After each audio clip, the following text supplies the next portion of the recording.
L'urgence et ses tyrannies, voilà notre sujet cette semaine. Aujourd'hui, travail pressé, travail gâché, point d'interrogation.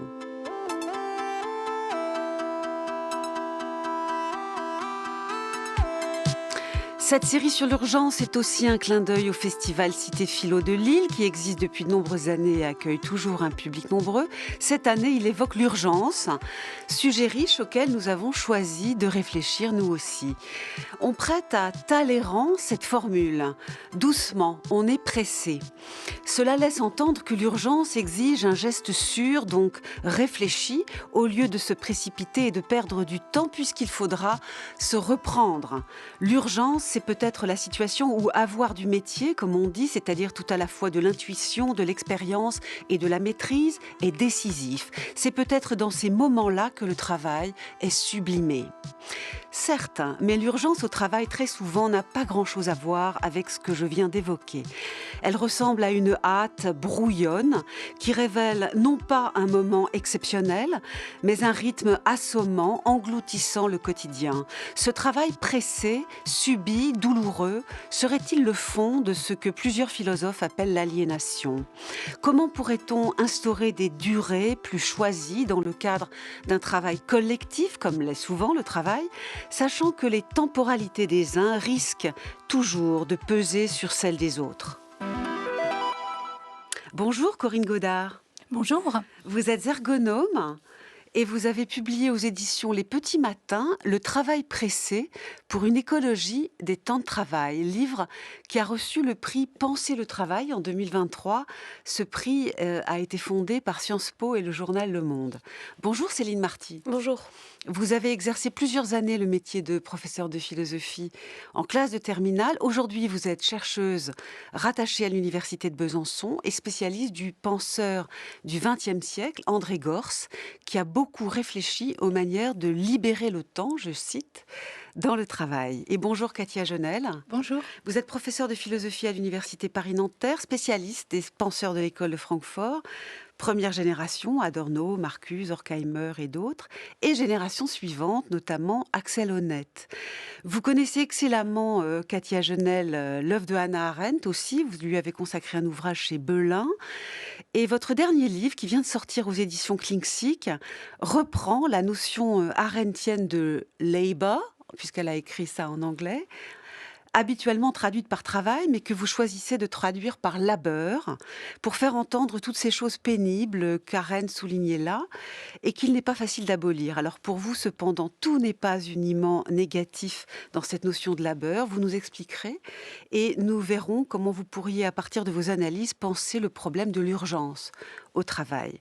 Pour commencer notre conversation, je vous propose d'entendre un extrait du reportage de Cache Investigation sur France 2 de 2017 qui avait fait du bruit à l'époque.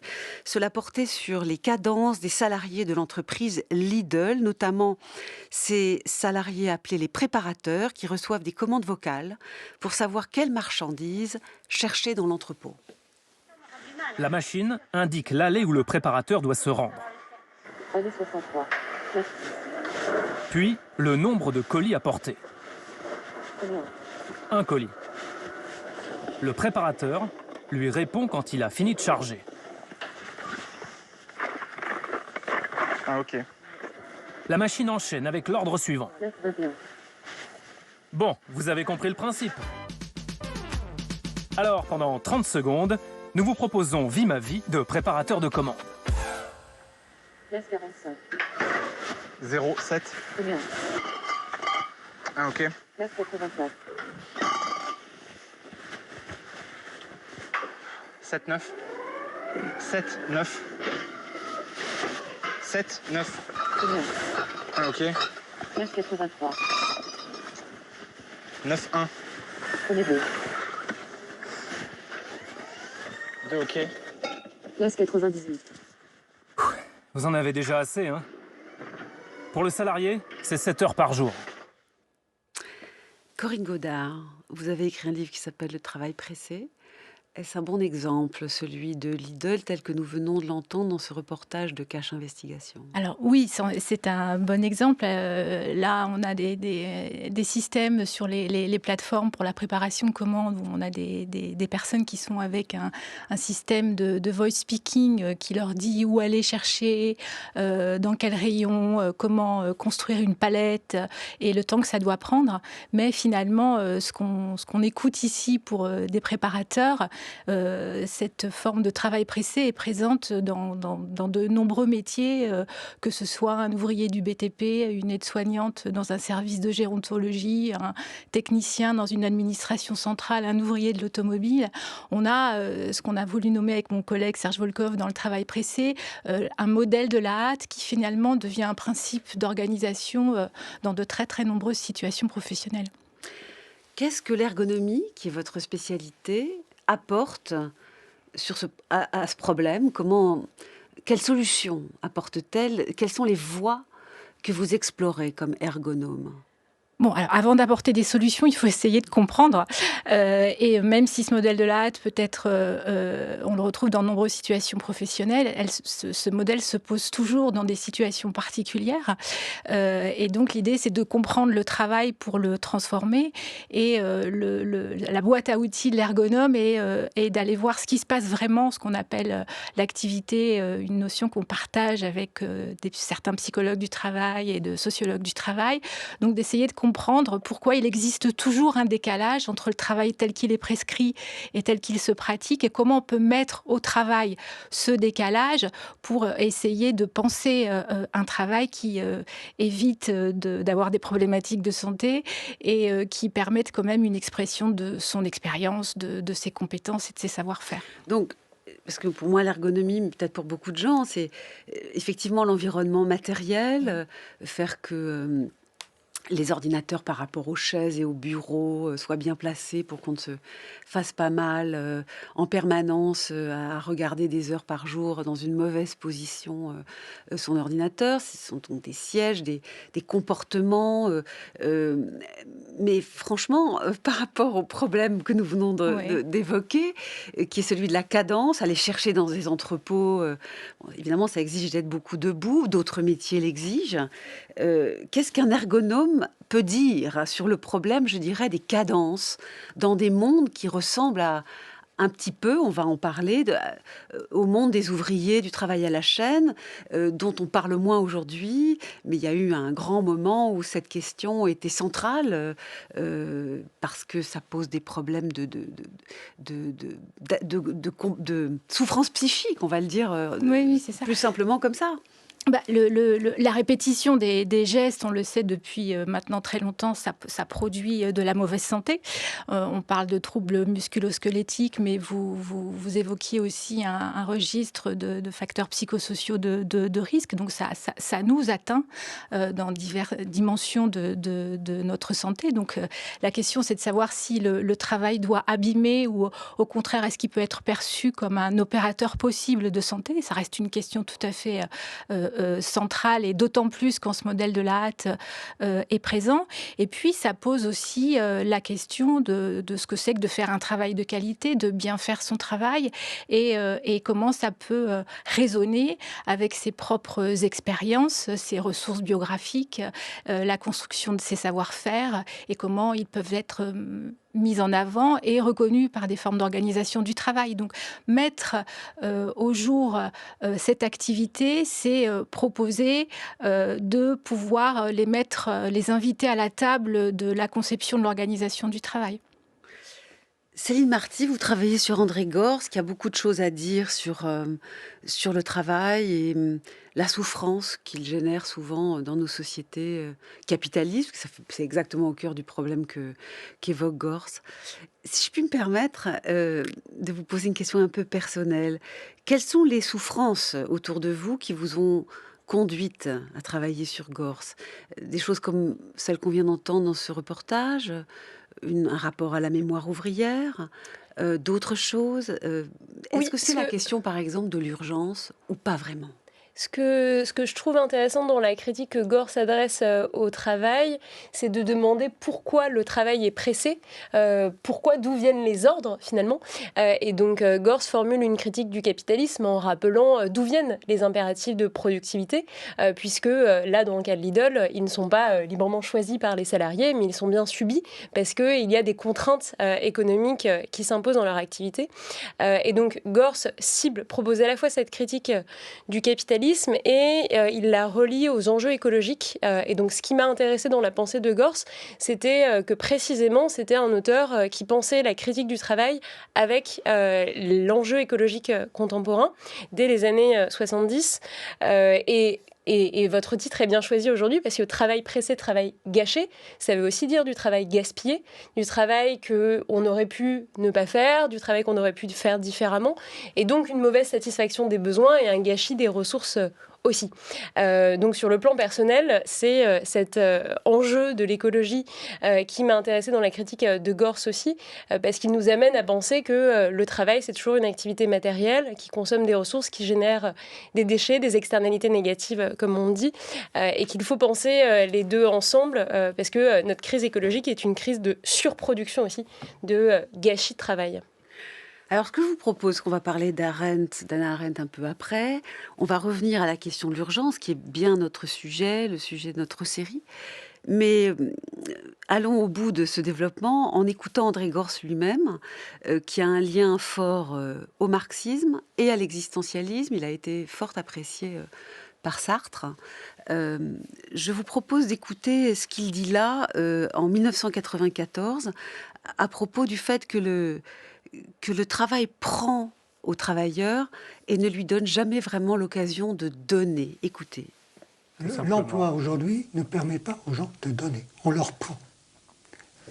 Si vous êtes employé chez McDonald's 70% de temps partiel, avec une intensité de travail épouvantable, vous n'avez pas le moyen de donner, on vous prend. L'employeur vous prend le maximum dans le minimum de temps possible, par unité de temps. C'est pourquoi la plupart, une grande majorité de ceux qui ont un emploi, qu'ils soient intermittents, qu'ils soient réguliers, ne placent plus aujourd'hui le sens de leur vie dans cet emploi. C'est le problème du sens de sa vie qui est posé là. Et finalement, je me demande, mais c'est vous qui me répondrez, si ce n'est pas un problème beaucoup plus global que la seule question du travail, des cadences, de l'ergonomie, de la souffrance, s'il n'y a pas un problème qui concerne l'ensemble du système de notre société. Écoutez-le encore un peu, André Gors, et c'était cette fois-ci en 1990, dans un documentaire de 90 qui lui était consacré. Nous savons que des possibilités de libération, d'émancipation, de développement et d'enrichissement de la vie s'offrent à nous qui n'ont jamais existé avant. Nous savons qu'il serait possible, par exemple, de réduire la durée du travail de façon à ce que chacun puisse avoir plusieurs vies.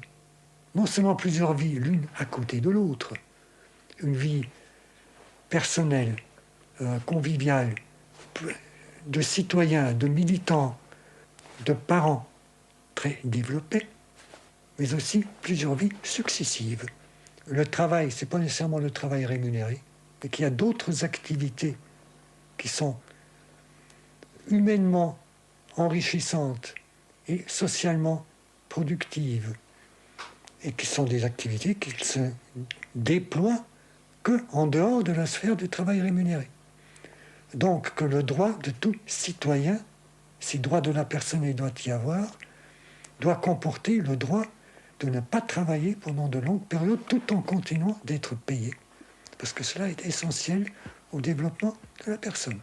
Et tout cela est possible avec le degré de richesse, de développement que nous avons atteint aujourd'hui. Il n'y a pas besoin aujourd'hui de réduire le revenu en réduisant la durée du travail.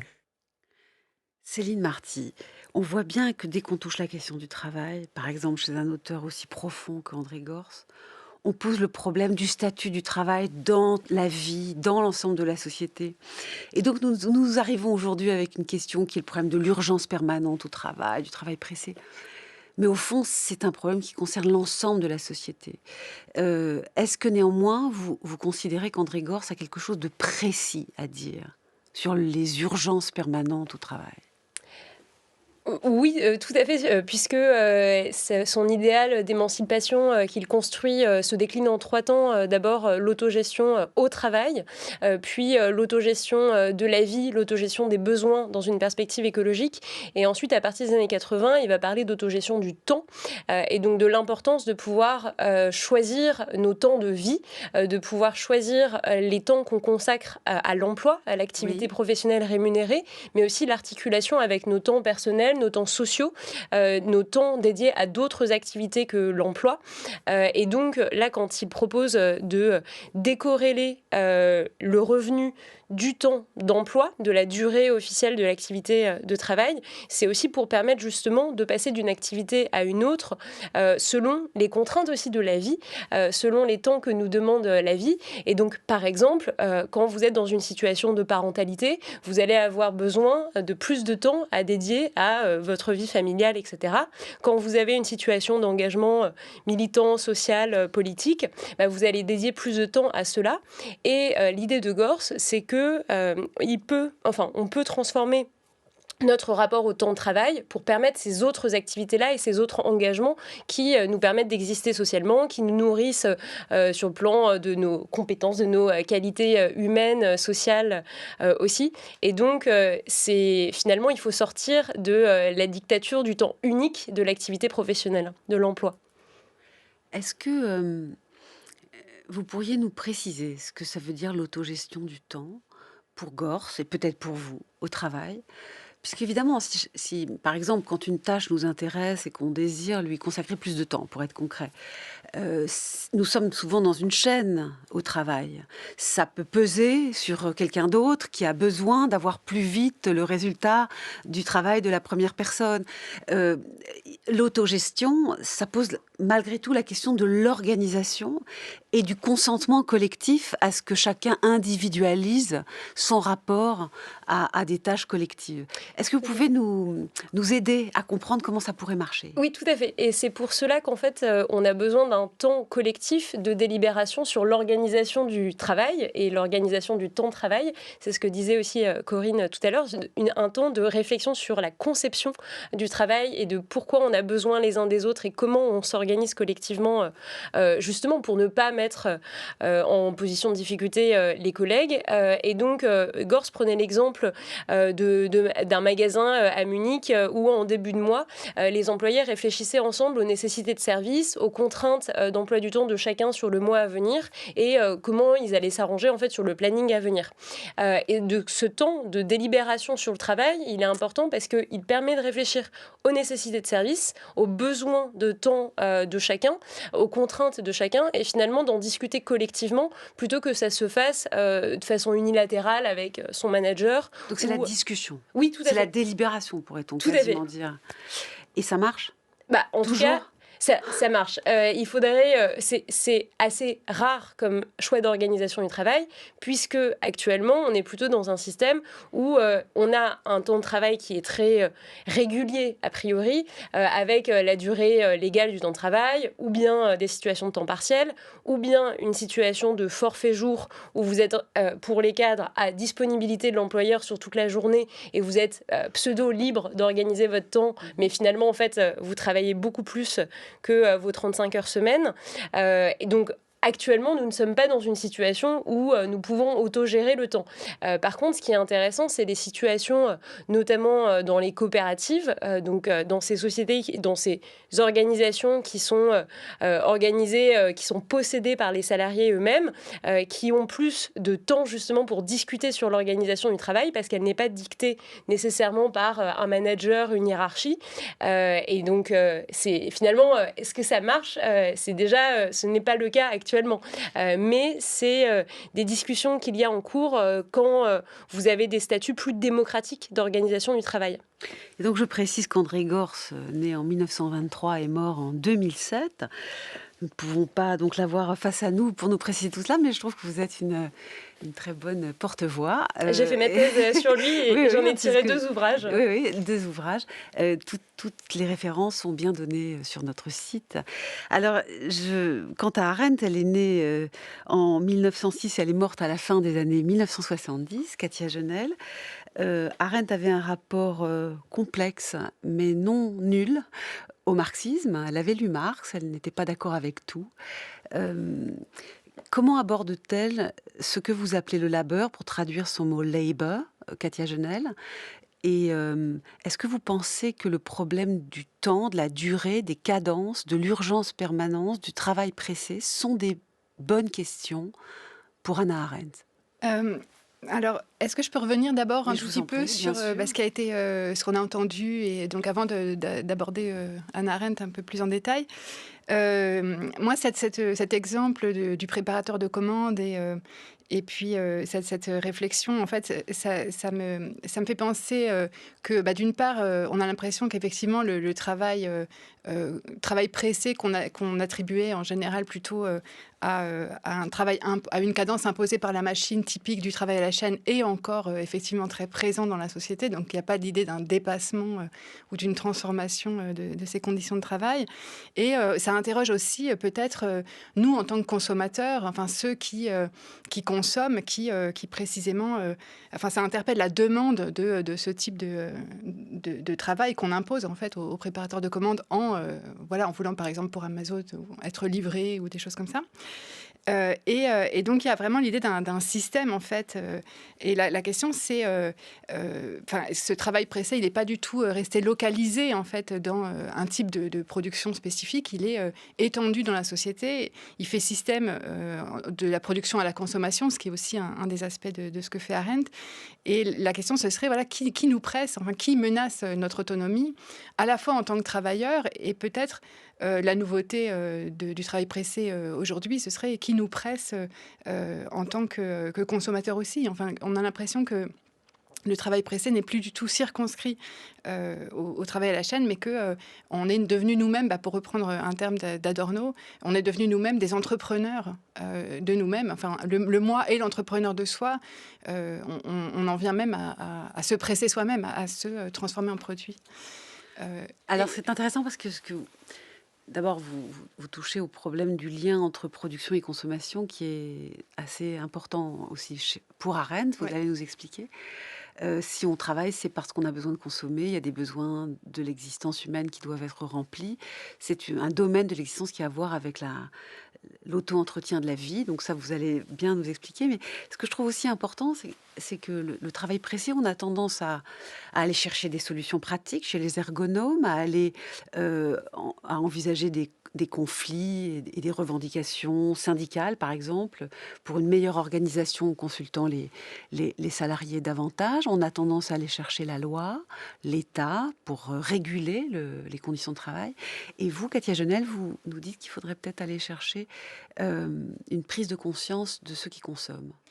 Enfin, oui, là, c'était vraiment juste une idée. Je n'ai pas de thèse forte sur la question, mais c'était simplement parce que, effectivement, voir un type de travail aussi abrutissant, en fait, on avait l'impression que le travail prescrit était complètement... Enfin, avait étouffé toute forme de travail, que là, on ne pouvait plus chercher de liberté dans le travail. Donc, voilà, on peut se demander ce qui soutient ce système, et c'est effectivement une forme de consommation. Alors Arendt, maintenant. Mais alors Arendt, donc j'ai voulu un peu sortir Arendt du mépris dans lequel justement on la tenait en tant que penseuse du travail, parce que on considérait qu'Arendt avait une forme dévaloriser le travail, le méprisait en quelque sorte et l'oubliait parce que elle a cette triade très connue, labor, work et action, et qui est traduite généralement par travail, œuvre et action.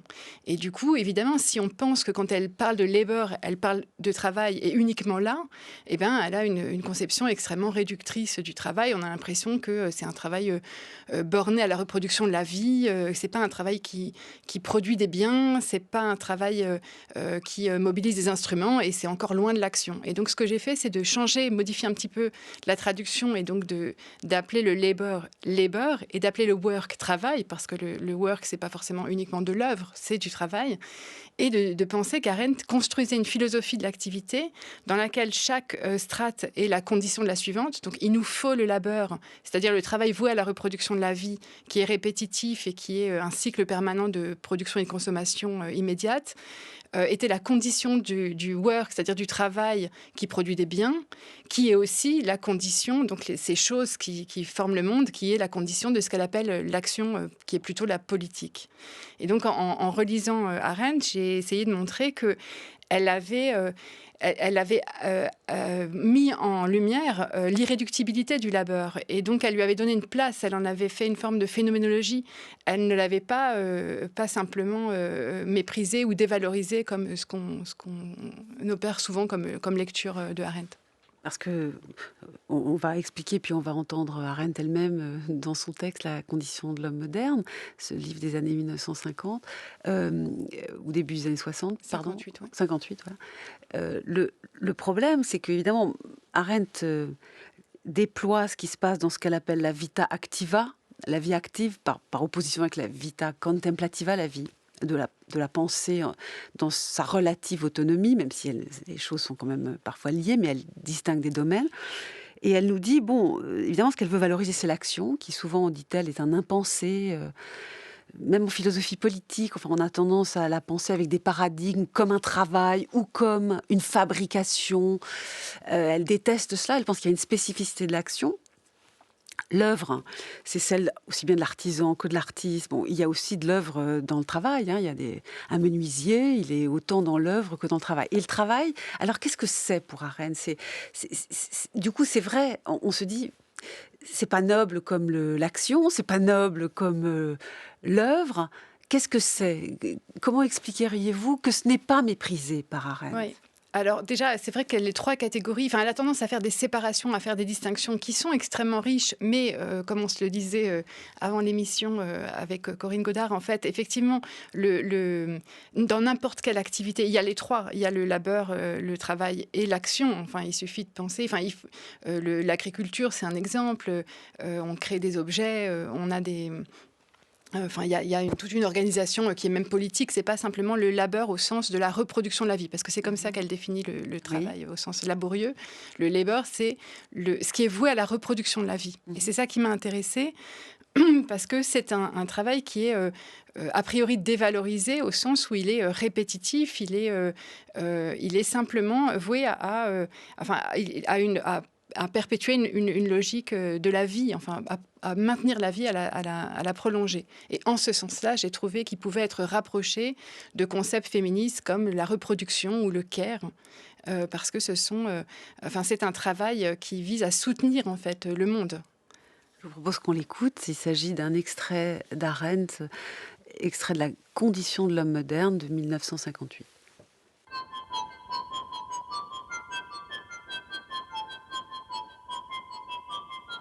Également lié au cycle perpétuel des mouvements naturels, mais moins sévèrement imposé à l'homme par la condition de la vie humaine, il y a une seconde tâche du travail, la lutte incessante contre les processus de croissance et de déclin, par lesquels la nature envahit constamment l'artifice humain, menaçant la durabilité du monde et son aptitude à servir aux hommes. La protection et la sauvegarde du monde contre des processus naturels sont de ces tâches qui exigent l'exécution monotone de corvées quotidiennement répétées. Dans les vieilles légendes, dans les contes mythologiques, cette lutte laborieuse a souvent revêtu la grandeur des combats héroïques contre d'écrasants périls, comme dans le récit d'Hercule qui compte au nombre de ses 12 travaux le nettoyage des écuries d'Augias. Cependant, la lutte quotidienne dans laquelle le corps humain est engagé pour nettoyer le monde et pour l'empêcher de s'écrouler ressemble bien peu à de l'héroïsme. L'endurance qu'il faut pour réparer chaque matin le gâchis de la veille n'est pas du courage. Et ce qui rend l'effort pénible, ce n'est pas le danger, mais l'interminable répétition. Les travaux d'Hercule ont une chose en commun avec tous les grands exploits, ils sont uniques. Malheureusement, il n'y a que les mythiques écuries d'Augias pour rester propres une fois l'effort accompli et la tâche achevée. France Culture, avec philosophie. Géraldine Mühlmann. Ce texte de Hannah Arendt était lu par Jeanne Aléos de France Culture. Katia Genel, la répétition des tâches, alors c'est le thème de la propreté qu'elle prend, c'est vrai que c'est faire le ménage, au fond le paradigme du labeur pour Arendt. Moi, je trouve ça touchant qu'elle dise combien c'est pénible et dur, qu'il faut une forme de courage, qui n'est pas de l'héroïsme. Et c'est le modèle pour penser ce qu'il y a de plus dur dans le travail au sens large dans la société ? Oui, c'est ça. En fait, il y a une dimension, une couche irréductible d'activité qui est le fait effectivement de maintenir la vie, de nettoyer le monde. C'est une expression qui a retenu mon attention dans ce texte. Il n'y a que chez Augias que les écuries restent propres une fois lavées. Enfin, c'est le côté héroïque. Mais quand on n'est pas dans les écuries d'Augias avec Hercule, il faut toujours refaire le travail, enfin le labeur. Il faut donc lutter contre tout ce qui envahit notre espace. Il faut lutter contre la nature, il faut préserver le monde, il faut le maintenir. Donc voilà, effectivement, le paradigme, c'est un peu le nettoyage. Il faut aussi toujours répondre. Donc par rapport au travail pressé de tout à l'heure, en fait, c'est pas l'urgence temporelle, quoi qu'elle soit aussi un peu temporelle, mais c'est vraiment répondre à l'urgence des besoins. Et donc, il faut répondre à une urgence de ce qui urge, en fait, au sens où il faut qu'on réponde dans ce type de travail qui va être de l'ordre du soin, de l'ordre de la nourriture, de l'ordre du nettoyage, du maintien du monde. Il faut répondre à une nécessité. Et voilà, ça m'a beaucoup intéressée. Et c'est en fait... Alors évidemment, ça peut paraître... là, elle met l'accent sur le côté négatif, mais c'est la condition nécessaire de toute autre forme de travail. On ne peut pas... Et l'illusion, en fait, de la philosophie, et je pense que ça peut entrer en dialogue avec ce que pensait Gortz, l'illusion de la philosophie, ça a été de penser que c'est un labeur, il faut en sortir, il faut le régler pour se consacrer à des activités plus épanouissantes, des activités qui mettent en jeu notre liberté. Et la question, donc, c'est est-ce qu'on peut trouver une forme de liberté dans le labeur ? Alors, le caractère répétitif, c'est vrai que c'est un énorme sujet et j'ai l'impression que c'est un autre problème que celui de l'urgence et du travail pressé. Et en même temps, ces deux problèmes ont été beaucoup liés. Je voudrais votre avis, Corinne Godard, et pour introduire cette difficile question, je vous propose d'écouter un extrait d'un documentaire qui s'appelle « Nous les ouvriers, les cadences à la chaîne ». C'était sur France 2, diffusé en octobre 2023. Au départ, quand j'arrive en chaîne, je voyais bien les difficultés qu'avaient les gens, mais je ne comprenais pas, parce que ça va lentement. Ça va pas vite, une chaîne. Ça avance tout le temps, mais ça va pas vite. Et je ne comprenais pas que les gens en parlent de cette façon désagréable, dans la mesure où ça n'avançait pas vite. Et brutalement, il y a la découverte que j'arrivais à un poste de travail, et là, tout d'un coup, je faisais des sièges de bagnole, et donc il y a les carcasses, donc en acier, puis tu as les tissus qui arrivent, les mousses, et il faut tout assembler. Et tu t'aperçois qu'il faut aller très vite. La chaîne avance doucement, mais il faut que le siège soit fini 2 mètres après. Donc, ça va très, très vite. Et là, t'es, en transpiration à partir de 4 heures le matin jusqu'à 13 heures. Vous remplissiez une feuille de production et le chef d'équipe, vous calculez votre pourcentage d'activité qui a été calculé par ce qu'on appelait des techniciens qui passaient avec un chrono, qui vous chronomètrent pendant 8 heures, qui ne vous lâchent pas, qui ne vous parlent pas. Vous allez au WC, il arrête le chronomètre. Quelqu'un vous demande un renseignement, il arrête le chronomètre. Il fait des calculs qui sont propres à lui et vous détermine votre taux d'activité. Et je me souviens de ce chiffre, il fallait atteindre jour par jour 80% d'activité. Vous ne pouvez pas soutenir un taux de production tous les jours. C'est impossible. C'est la peur de la production, c'est la peur ouvrière. Il s'agissait d'un ancien... Les personnes que vous entendiez étaient un ancien ouvrier de Peugeot à Sochaux et un ancien ouvrier de Michelin à Clermont-Ferrand. Donc certainement dans les années 1960-70 sont des moments de prise de conscience de l'horreur de la répétition à la chaîne. Et c'est en soi dur de répéter, Corinne, pardon, j'ai oublié votre... Godard, que je ne voulais pas l'écorcher, mais c'est aussi... inévitablement un problème de vitesse insoutenable qui arrive à un moment donné, explique l'un d'eux. Oui, alors je trouve l'extrait sonore intéressant parce que la première personne qui parle a raison de dire que quand on regarde cette chaîne de l'extérieur, on peut avoir le sentiment qu'elle progresse, qu'elle avance lentement. Et quand on y est, quand il s'agit de faire, on se rend compte toute la difficulté d'organiser ces gestes pour que ça puisse coller dans le temps qui nous est imparti. Et il y a une espèce de dissociation du comptage, de combien de temps prennent les choses dans le temps de cycle, de la manière dont on les pratique. Ce que je veux dire par là, c'est que le temps de travail devient complètement dissocié du contenu de ce que nous avons à faire. Et donc, on remplit des minutes ou des minutes 30 de cycle avec des opérations qui chacune faisant tant de secondes, voire même en dessous de la seconde, jusqu'à, de manière très théorique et abstraite, occuper certains temps de cycle de manière prescriptive à plus de 100%. Parce qu'en moyenne, ça fera 80 ou 90% du temps occupé, mais certains cycles seront à 120 et puis d'autres à 70, etc. Donc c'est moyenné et finalement la question de ce qu'on fait pendant ce temps de cycle-là devient secondaire.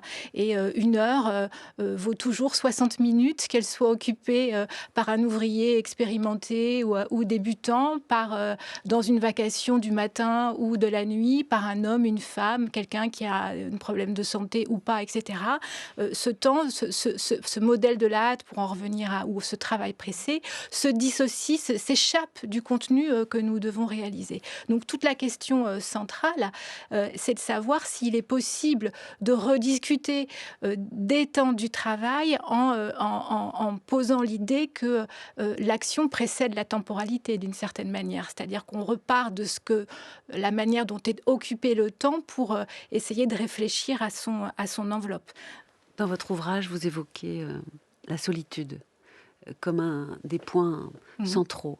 Il est vrai que la division du travail qui a produit l'idée du travail à la chaîne, c'était que chacun soit un peu autonome dans une activité très simple, répétitive, et précisément qu'on fasse un travail collectif, mais chacun dans son coin et son activité à lui. Et au fond, c'est cette solitude au sein du collectif qui vous semble ressortir le plus, si je vous ai bien comprise, de ces situations à la fois répétitives où finalement, d'ailleurs le but était de gagner du temps, la vitesse est d'autant plus douloureuse que c'est répétitif et qu'on se sent terriblement seul.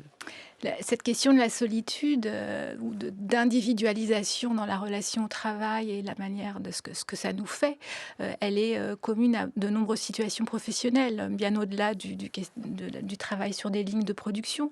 Parce que, alors évidemment, le poste peut être pensé de manière individuelle avec peu de travail collectif. On sait aujourd'hui que c'est de moins en moins vrai puisque le collectif est même sollicité et prescrit. Mais ce qui se joue, c'est que même dans des situations de travail collectif, on peut vivre individuellement le fait de ne pas se sentir capable de faire face aux contraintes temporelles, d'avoir le sentiment de ne pas y arriver, ou alors d'y arriver en laissant de côté certaines formes d'éthique professionnelle. Donc on le fait au détriment d'un sentiment de faire du bon boulot ou du beau boulot. Et donc ça, c'est souvent vécu comme un échec individuel qui a des conséquences sur la santé, sur la santé psychique. Donc ça, c'est une forme ou une conséquence possible de ce travail pressé. Céline Marty, vous pensez que quand le travail est plus varié, on ressent moins l'horreur de l'urgence permanente, de la hâte, comme dit Corinne Godard, parce que la variété permet de réaliser des sortes de talents différents. Alors certes, il y a du stress, parfois, et hélas souvent, mais ce n'est pas la même chose que lorsque c'est le travail répétitif, dont nous venons d'avoir des paradigmes assez durs. Alors, dans l'emploi, il peut y avoir une variété de tâches, mais l'urgence peut se rejouer aussi dans la priorisation des tâches et l'accumulation des tâches.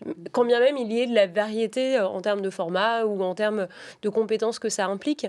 Par contre, la variété à laquelle appelait André Gorz, c'était aussi la variété dans les activités de la vie. Oui. Et donc, la variété dans l'emploi, mais aussi dans l'engagement associatif, social, militant, familial, le jardinage et le labeur aussi.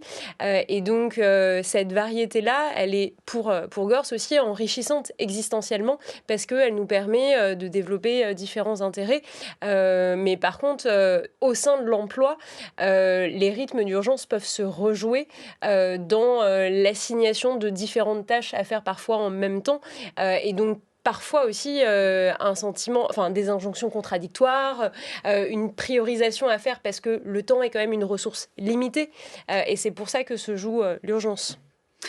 Alors, on va un peu vous faire dialoguer Gors, Arendt. Sont-ils des mondes vraiment opposés ou y a-t-il des ponts intéressants à jeter entre eux?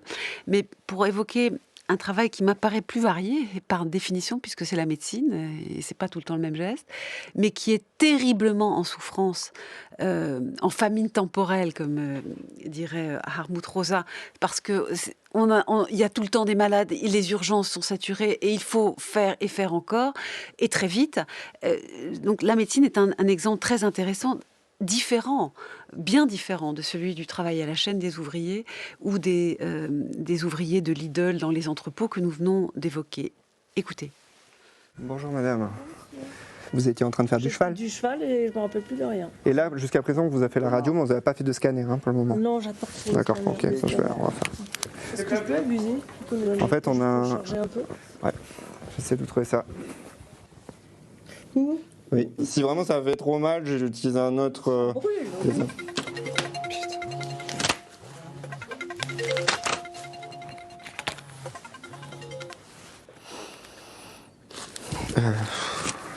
C'est elle qu'il me faut. On ne peut pas faire une tâche complexe de A à Z sans être interrompu. En fait, c'est facile de s'embrouiller, quoi. Il a quand même bien travaillé. C'est gentil. Enfin, je suppose, hein, parce que je n'ai pas vu. Hein. Aux urgences de Fréjus, on peut vraiment avoir... c'est très très très varié. Donc c'est vraiment facile de se gourer, quoi. C'est facile d'oublier que la personne est allergique à la pénicilline et lui mettre de la pénicilline.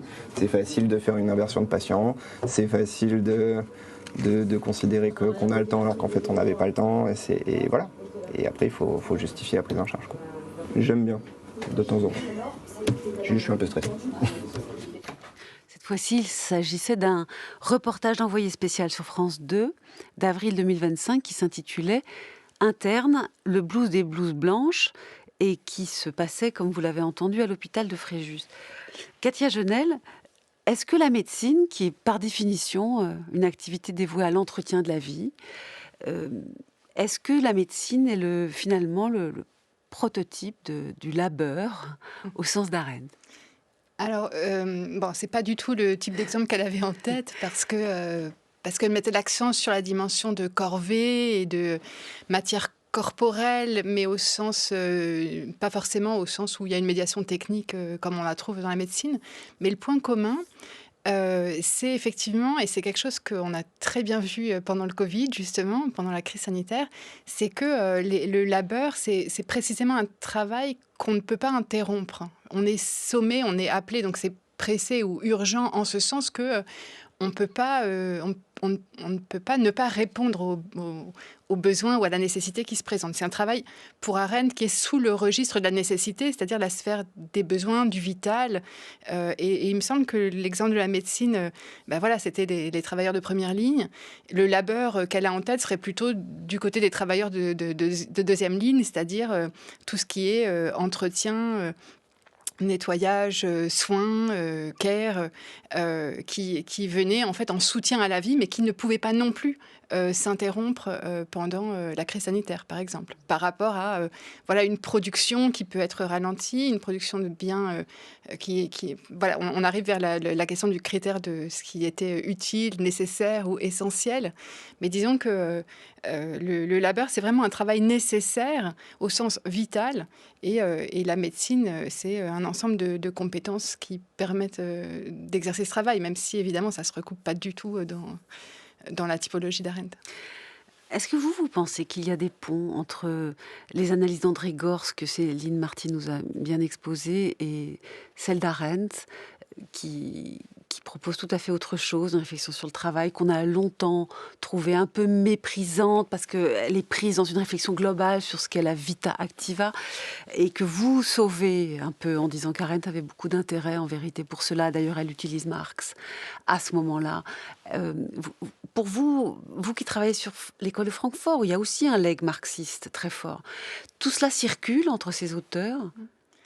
Oui, moi je pense que André Gorz aussi a pas mal travaillé sur Arendt en un sens. Alors, il partage une chose qui nous ramène aussi à l'école de Francfort d'une autre manière, c'est chez Arendt, moi j'y vois une forme de double stratégie et qui est un petit peu parfois une tension chez elle entre d'une part la reconnaissance de l'irréductibilité de ce labeur, et je pense qu'elle est présente chez Gorz, et cette autre idée qui est qu'il faut d'une façon ou d'une autre que ce labeur soit réglé pour qu'on puisse se consacrer à la vie qui est autonome, chez Gorz ce serait le terme d'autonomie, mais qui a du sens, qui est, dans l'entretien qu'on a entendu de Gorz, c'était la question du sens de la vie. Et il me semble, en fait, moi, ce que j'ai essayé de montrer en pointant à la fois les limites d'Arendt et peut-être aussi, et c'est quelque chose qu'on peut demander, les limites de Gorz, mais ce travail nécessaire, laborieux, est-il vraiment réglable ? Et c'est là où je suis allée chercher les féministes, des approches féministes qui, en fait, vont considérer que ce travail nécessaire et laborieux, si on considère qu'on va le régler, ça veut dire qu'on l'a délégué, en fait, à d'autres. Et souvent à des femmes. Et souvent à des femmes. Et Gorz avait cette idée plutôt d'une répartition de ce travail, d'où la diversité des tâches. Mais c'est la répartition des corvées dont il parle, qui est en fait, donc il parlait de 15 minutes par jour, qui me semble un peu loin des chiffres en ce qui concerne le travail de reproduction ou le travail de care qui est mené par les femmes. Y compris le travail non rémunéré, disent des féministes. Vous évoquez Lise Vogel, on n'a peut-être pas le temps d'entrer dans le thème, il y en a d'autres. Il y a tout on dit souvent le prolétaire, il a une prolétaire à la maison et en plus elle n'a pas de salaire du tout celle-là. Oui, c'est ça, voilà. C'est vraiment un travail domestique, c'est les écuries d'Augias qui ne sont jamais propres. C'est ça aussi une maisonnée, il faut tout recommencer, elles ne sont jamais propres définitivement. C'est l'ensemble du travail reproductif, qui est en fait peut-être sous-estimé également chez Gorz, par tous les penseurs qui mettent l'accent sur l'autonomie, c'est-à-dire qu'est-ce qui a rendu possible mon autonomie de privilégier. Donc c'est ce que John Tronto, la penseuse du Caire, appelait l'irresponsabilité des privilégiés, tout ce travail qui sous-tend la possibilité d'une autonomie et de consacrer sa vie à des tâches qui ont un sens, qui sont épanouissantes, qui sont créatrices. Céline Marty, qu'en pensez-vous ? Oui, Gorz est tout à fait contre l'idée d'externaliser ces tâches à des domestiques à la maison. Il critique cette société de serviteurs, comme il l'appelle, qui est promue par les gouvernements à partir des années 80 pour réduire le chômage de masse en créant de l'emploi. Au contraire, il pense qu'il y a une autonomie existentielle dans le fait de gérer ces tâches soi-même, plutôt que de les externaliser à des femmes de ménage, parce que c'est ça qui se passe. Et que pour se faire de façon équitable au sein des foyers et notamment des couples hétérosexuels, cela implique aussi de revoir l'importance qu'on donne à l'emploi, à l'activité rémunérée, puisque l'argument souvent des hommes, des maris, c'est de dire moi j'ai une grosse journée de boulot, c'est moi qui rapporte le plus gros salaire, donc c'est pas moi qui prends ça en charge. Et puis, toi, tu es à temps partiel pour t'occuper des enfants, donc tu peux bien le faire. Donc, Gorz pense qu'il faut une réduction du temps de travail pour tout le monde et qu'il faut réduire l'importance qu'on donne à l'emploi pour permettre que tout le monde soit concerné par la prise en charge des tâches domestiques. Et ce que je trouve aussi intéressant, et ça rejoint ton analyse, Cassia, sur le labeur, c'est que ça questionne aussi nos besoins et les besoins qu'on a au quotidien à satisfaire et les priorités qu'on peut faire au quotidien, puisque vous faites tous les jours le choix de ne pas rentrer chez vous avec des chaussures pleines de boue pour ne pas avoir à nettoyer derrière. Vous faites des choix en matière de choix de cuisine, d'alimentation, etc. Vous ne vous lancez pas dans des grands banquets tous les jours. Donc en fait, on fait des choix d'économiser nos propres forces, nos propres efforts, d'économiser ce labeur au quotidien aussi. Et c'est bien ça pour lui ou ce n'est pas bien ? Oui, tout à fait. Oui. C'est à la fois une question existentielle d'autonomie, de savoir ce qu'on choisit de faire au quotidien dans la prise en charge de notre labeur comme de notre emploi. Mais ce que je veux dire, c'est que même dans ces tâches-là, on fait des choix en fait d'économie de nos efforts, de réduction de ce temps de travail quand on peut le faire. Et évidemment, la thèse de Gorz, c'est que tout cela ne pourra marcher que si on accepte aussi un jour de produire moins, Tout à fait. De produire moins, parce qu'on aura économisé davantage les forces productives, comme dirait Marx. Et malgré ce produire moins, la répartition ne sera pas problématique. Il y aura moins à répartir, mais il y aura assez. Parce qu'il y a déjà assez. Ça, c'est ce qu'il disait à la fin de l'entretien. Il y a déjà assez de richesses produites. L'enjeu, maintenant, c'est de les répartir. C'est ce qu'on voit aussi dans les débats autour de la taxe Zuckman aujourd'hui. L'enjeu, c'est pas de produire plus, mais c'est plutôt de répartir les richesses, aussi sur le plan économique. Et donc, en effet, Gors, c'est un théoricien de la décroissance. Idée de vivre mieux en produisant moins, en travaillant moins, qu'il formule dès 1972. Donc, en étant moins pressé globalement. Par Tout à fait. Toutes les injonctions. C'est aussi une façon de mettre à distance la rationalité économique et les rythmes du capitalisme qui s'imposent dans la vie professionnelle comme dans la vie privée. Et donc, ce que je trouve vertigineux, c'est que si Gors dit dès les années 70 qu'on peut produire moins, travailler moins, qu'est-ce que c'est aujourd'hui, 50 ans après, où on a cessé de continuer de produire plus, de consommer plus? Oui, je ne peux pas ouvrir ce débat, mais... Il y a aussi des gens qui pensent que ça ne marchera pas parce qu'il n'y aura pas assez à distribuer. C'est un sujet qui existe, mais qui porterait sur l'applicabilité de la réflexion de Gors. Mais je voudrais vous laisser le dernier mot. C'est vous qui avez écrit, Corinne Godard, un livre qui s'appelle « Le travail pressé ». Nous sommes dans une série sur l'urgence. Avons-nous oublié quelque chose ? Oui, alors peut-être de manière articulée à ce qui a pu être dit jusqu'ici. C'est vrai que depuis le début de l'émission, on décrit un tableau assez sombre, finalement, du travail et de ses conditions autour de l'idée du travail pressé.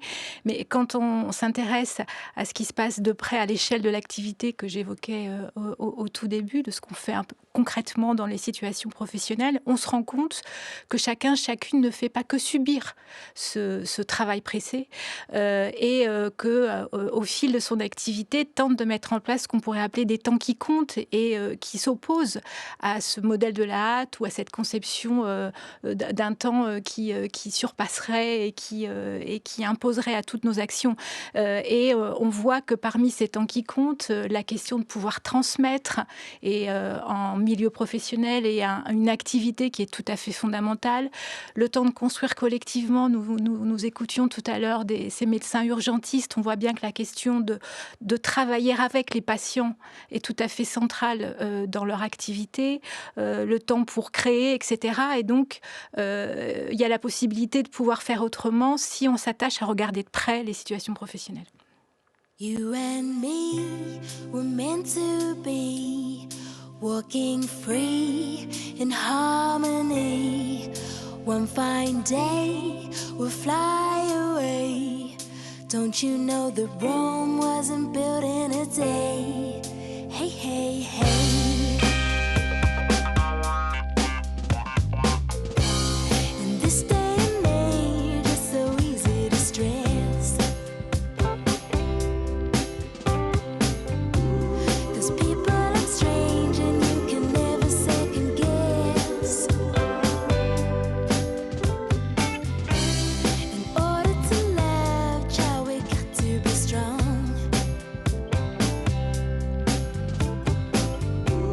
I'm caught in the crossfire, why can't we get along? 'Cause you and me, we're meant to be walking free in harmony. One fine day, we'll fly away. Don't you know that Rome wasn't built in a day? Hey, hey, hey.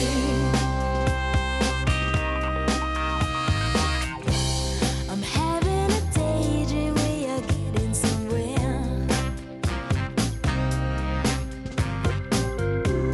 I'm kissing your lips and running fingers through your hair. I'm as nervous as you about making it right. Though we know we were wrong, we can't give up the fight. Oh no, 'cause you and me. Et vous entendez Morshiba Rome wasn't built in a day. Il faut plus de jours pour construire Rome. Il faut plus de jours souvent pour faire plein de choses que nous faisons de manière pressée. Merci à toutes les trois. Corinne Godard, je rappelle que vous avez publié Le travail pressé pour une écologie des temps de travail aux éditions Les Petits Matins. Céline Marty, Découvrir Gors, édition sociale 2025. Et puis L'écologie libertaire d'André Gors, Démocratiser le travail, libérer le temps aux presses universitaires de France 2025. Et Katia Genel, L'oubli du labeur, Arendt et les théories féministes du travail chez Klingsik en 2025.